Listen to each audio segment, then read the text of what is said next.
Mesdames et messieurs et mesdemoiselles, soyez encore salués où que vous soyez à travers les quatre coins du monde.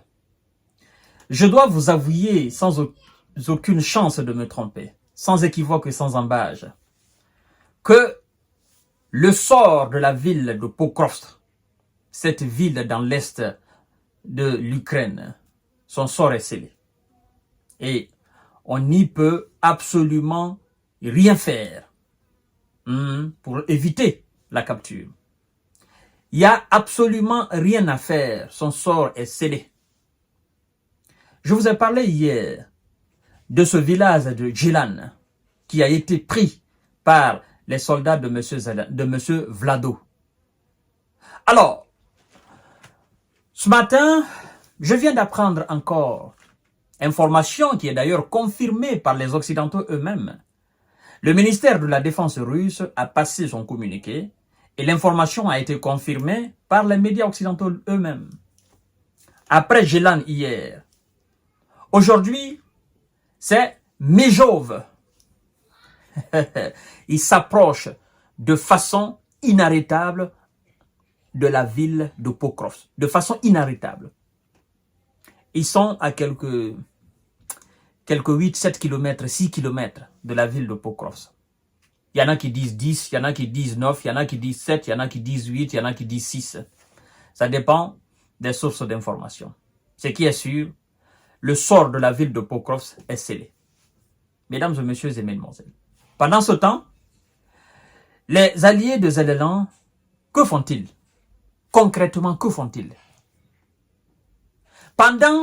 Ça fait maintenant plus de 2 semaines, chaque jour qui passe, c'est une localité, c'est un village, c'est un lieu très important des hommes de M. Zelensky qui tombent. Et pendant ce temps, les alliés ne trouvent absolument rien à faire. Si ce n'est pas des commentaires farfelus sur les plateaux de télévision, si ce n'est pas des commentaires déplacés sur les plateaux de télévision, avec des invités qui nous sortent je ne sais d'où, de quelle planète. En tout cas, ce n'est pas des gens qui sont de notre planète Terre. Pendant ce temps, M. Zelensky, qu'est-ce que vos alliés font pour arrêter cette cadence infernale des hommes de M. Vlado? Pendant ce temps, M. Zelensky, vous-même, vous faites quoi pour les arrêter? Ou bien vous avez baissé les bras? Vous forcez les habitants à fuir? Et puis, vos hommes n'ont aucune capacité de les arrêter? Et alors, qu'est-ce qui se passe même dans la région Koursk? Bon, on y reviendra là-dessus. Mais parlons d'abord de cette nouvelle localité que les hommes de Vlado viennent de capturer au nez et à la barbe des Occidentaux. Affaiblis. Au nez et à la barbe des Occidentaux. Impuissants. Au nez et à la barbe des Occidentaux. Fuyards. C'est quand même dommage. Plus de 40 et quelques pays vous soutiennent. Et vous êtes dans l'incapacité, non seulement de les repousser. Bon, moi je vais plus loin. Repousser, ça c'est autre chose. Vous êtes dans l'incapacité de résister à leurs différents assauts. Pendant plus de 40 pays qui vous soutiennent. Mesdames et messieurs et mesdemoiselles, on doit réfléchir. C'est-à-dire que la situation russo-occidentale en Ukraine est en train de nous montrer réellement dans ce monde-là, sur le plan militaire, qui est qui. Ben, face aux faibles du monde, ils sont très puissants, les Occidentaux. Oh non, ils font sortir des armes, les avions, les combats, les missiles. Non, ils sont très puissants. Mais ça, c'est seulement face aux faibles. Et face à plus fort qu'eux, ils sont beaucoup plus habiles avec les différentes langues qu'avec les armes sur le terrain. Et face aux faibles, ils font parler de la poudre. Mesdames et messieurs, vous voyez, la force inspire le respect, la considération. Oui, c'est la force russe qui est en train d'effrayer les Occidentaux. On les a vus ici contre la Libye, de Muammar Kadhafi. Monsieur Vlado et ses hommes ont revendiqué la capture d'un nouveau village près de la ville de Monsieur Zelensky, Pokrovsk, important nœud logistique dont ses forces se trouvent à une dizaine de kilomètres et dont les habitants ont été évacués rapidement. Les hommes de Vlado, ils avancent, ils avancent, ils avancent, ils avancent. C'est des gens qui sont investis d'une mission. Le sort de cette ville, le sort, il est scellé. Cette ville, mesdames et messieurs, vous allez entendre dans quelques jours et vous allez me donner raison. Et c'est pourquoi nous autres, nous avions par le passé demandé qu'il y ait négociation. Parce que nous connaissons ces gars-là. En fait, la Russie, c'est un pays qui est nonchalant en termes de guerre. La Russie est un pays qui vous fatigue, qui vous use. Elle n'est pas un pays, une puissance qui fait la guerre et puis c'est fini. Non. Elle joue sur votre patience. Elle joue sur votre ressource humaine et votre ressource en termes d'équipement militaire. La Russie fait la guerre dans le temps. Et ce temps-là, la Russie a une notion de temps qui est différente de la nôtre. En Russie, il y a combien de fuseaux horaires, mesdames et messieurs? Il y a combien de fuseaux horaires? Je vous parle d'un pays qui fait 17 millions de kilomètres carrés, le plus grand pays de ce monde-là. La Russie, dans les conditions normales, devrait être un continent à part. Je ne sais pas si je me fais comprendre. Parce que lorsque vous prenez le reste de l'Europe, la Russie, elle est plus grande que le reste de l'Europe. Vous voyez, 17 millions de kilomètres carrés, la Russie devrait être appelée un autre continent. Alors, s'il faut diviser ces 17 kilomètres carrés en des pays de 500 000 kilomètres carrés ou de 600 000 kilomètres carrés, ça va vous donner plusieurs pays européens. Vous comprenez? Alors, ces gens, ils ont une notion de temps qui est différente de la nôtre.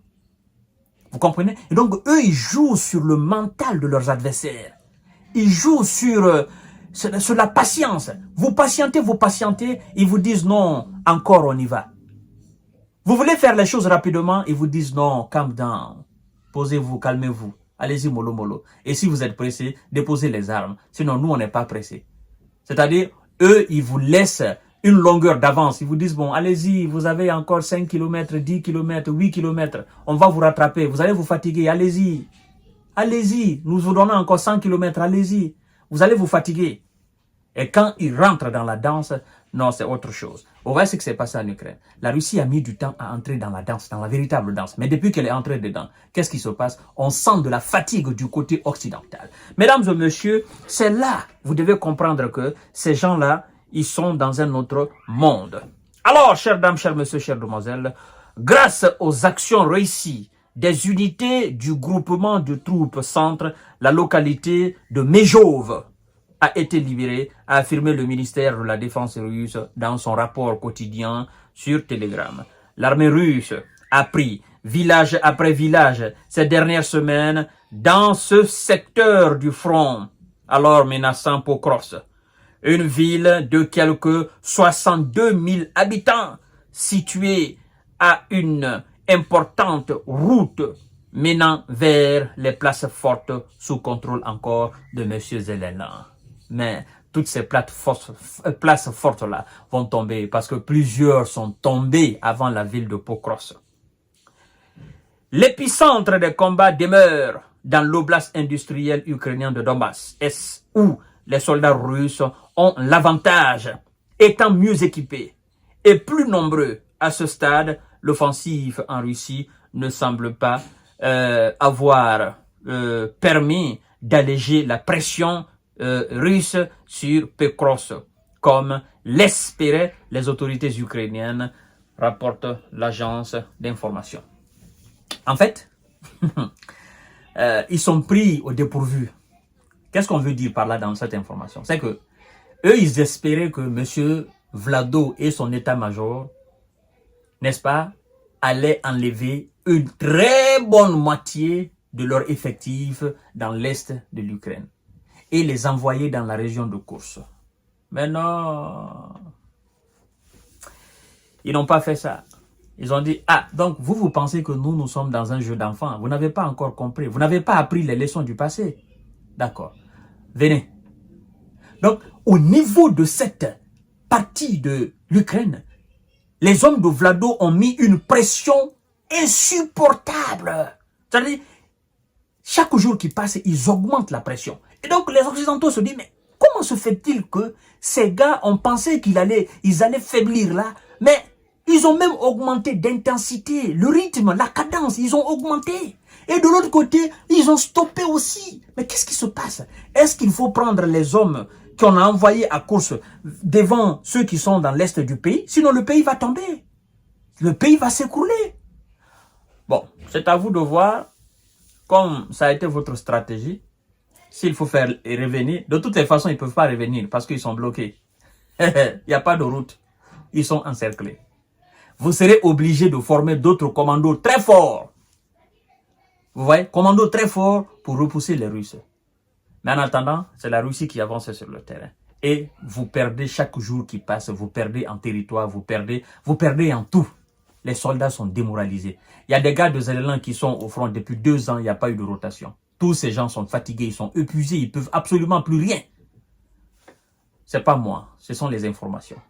À tout à l'heure pour notre série d'informations de décortiquage. Partagez la vidéo dans tous les groupes aussi. Merci beaucoup mesdames et messieurs. C'est la lecture de l'heure.